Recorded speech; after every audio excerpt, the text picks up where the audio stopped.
Live streaming. Hello, hello, hello. It's Tuesday. It's Hone Your Speaker Skills slot. And today I'm asking the question, where does your voice come from? Which part of your body does your voice emanate from? Bit of a trick question.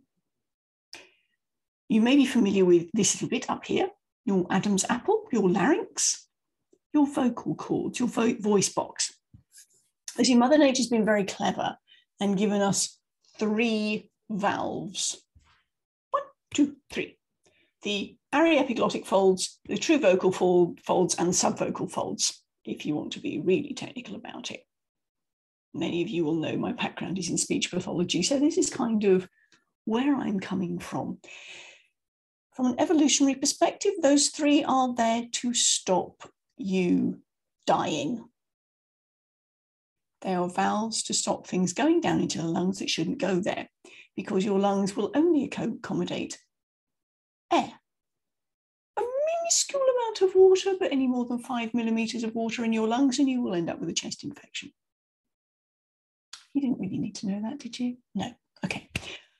This is where we think that the voice comes from. And this is where the vibration comes from, absolutely. But your whole body is involved. Yeah. Every single bit of your body is involved in producing your voice.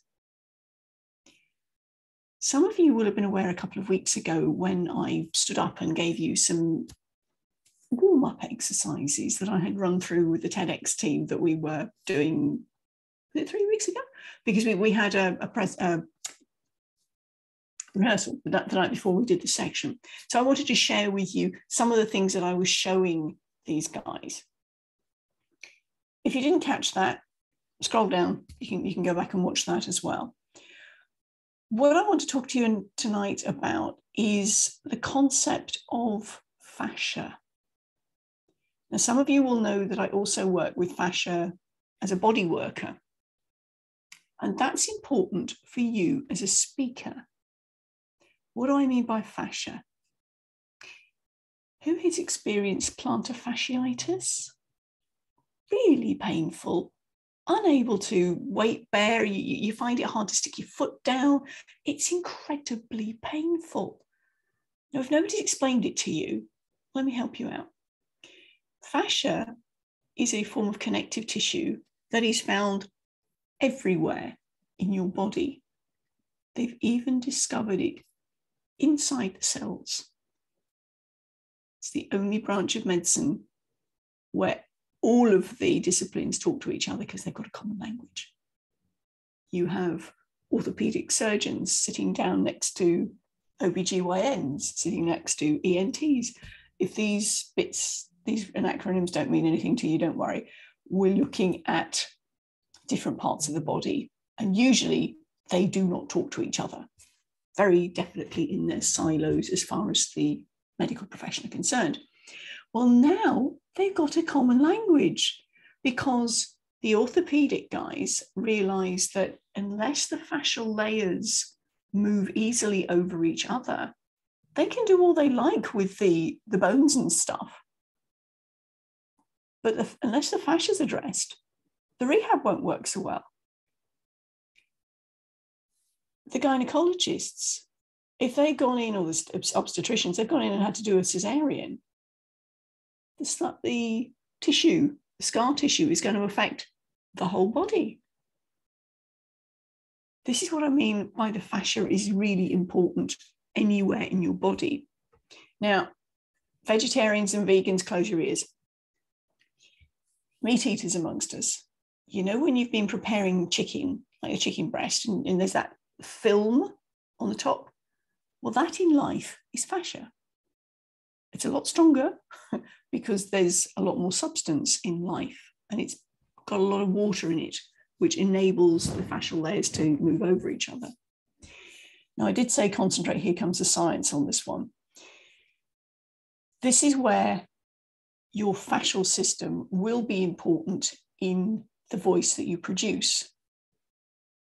one of the things I mentioned a couple of weeks ago was the importance of your posture and sitting or standing full square.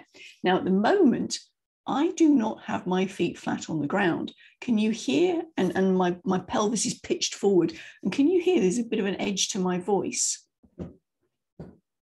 Okay. Now my pelvis is back in the right alignment and my feet are flat on the floor. And my voice is qualitatively different. It's still not beautifully resonant because there are a few things that I need to work on in terms of my neck and various other parts of me. Now, your whole body is affected. It affects how you speak and how your voice works. So again, the reason I'm telling you this is because I want to do a workshop. Not quite sure whether we're doing it in November or December yet.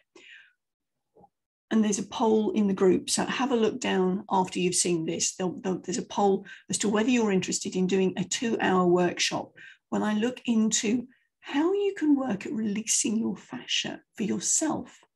And some of the little tools we will be using: an inflatable ball, not a hedgehog ball. So if any of you have got those spiky balls, not a fan, partly because I'm not a masochist, and also a peanut. One of these fellas. Now, if you don't have one, not a problem. You can do a DIY. In true Blue Peter style. Oops. Here's one I prepared earlier. 2 tennis balls in a sock with a knot in the middle. The knot is important. The knot acts as a spacer so that you do not put pressure on your spine, on the bones in your vertebra. If you buy a commercial one, you can see there's the gap in between. So if you can't go and buy one, you can make one. We will be using those and a foam roll in our workshop. If you don't have access to these tools, it doesn't matter. I can show you how other ways of releasing your fascia. We're not talking about, some of you may have seen those fascial blasters, which is basically a wooden pole with a load of cups on it and you rub up and down hard on your cellulite to get rid of it. Not talking about that at all. Myofascial release is a very gentle. It can be sore, but it's generally gentle. And this is how you can help to release what's going on in your body when you melt over it. I'll talk more about this when it comes to the workshop. Jenny's just said hers is a yellow ball. Well, yes, yellow ball, blue ball, orange ball. We've got lots of different coloured balls. But those balls can be rather handy. And the idea is that as you release the pent-up connective tissue, which holds emotion, holds energy that's got stuck, then your voice gets more clear. And who doesn't want a clear, confident and compelling voice? Because I'm sure some of you will have heard people who are speaking like this. And if you have to listen to a voice like this for any length of time, it can be really grating. And that particular voice is produced when there's a lot of tension in around the neck. So let's get together, have some fun for a couple of hours.